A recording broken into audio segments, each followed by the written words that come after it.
नमस्कार दोस्तों, मैं हूं डॉक्टर मोनिका कालिया। स्वागत है आपका मेरे YouTube चैनल पर।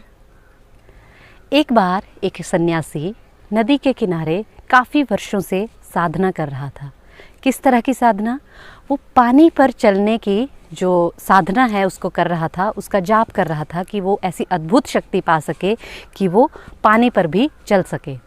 तो वो अपना पूरा जीवन यापन जो है सिर्फ गाय का दूध पीकर ही करता था और उसको गाय का दूध एक छोटी सी बालिका जो एक नदी के दूसरी ओर पर रहती थी, वो उसे नित्य गाय का दूध पहुंचाती थी और इस तरह से वो अपना जीवन यापन कर रहा था।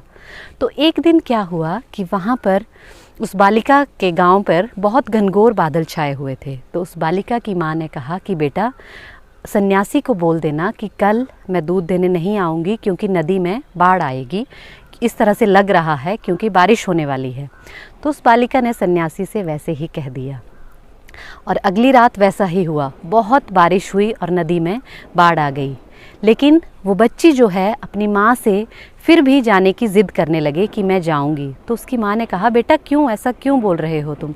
तो उसने कहा, माँ मुझे सन्यासी ने एक मंत्र दिया है, उस मंत्र को जाप करके मैं पानी पर चल सकती हूँ। तो उसकी माँ को उस बेटी पर विश्वास हो गया और उसने उसको जाने दिया। तो वो बालिका उस मंत्र का जाप, कृष्ण कृष्ण का जाप करते हुए पानी पर चलते हुए नदी पार कर गई। उसको देखकर वो सन्यासी भी हैरान हुआ। उस बालिका ने उस सन्यासी को दूध दिया और वैसे ही कृष्ण कृष्ण का जाप करते हुए वो वापस भी चली गई। तो अब सन्यासी को लगा कि मेरी सिद्धि जो है वो मतलब अब सिद्ध हो चुकी है। जिस तरह से इस बालिका ने मेरे मंत्र का जाप करके पानी पार किया, मैं भी करूँगा। तो वो नदी किनारे गया और वैसे ही वो पार करने के लिए उस मंत्र का जैसे ही उसने जाप करना शुरू किया, वो पानी में डूब गया। ऐसा क्यों हुआ? क्या लगता है आपको?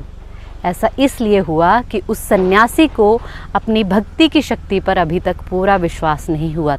तो इससे ये निष्कर्ष निकलता है कि आस्था जो है वो पहाड़ को भी हिला सकती है।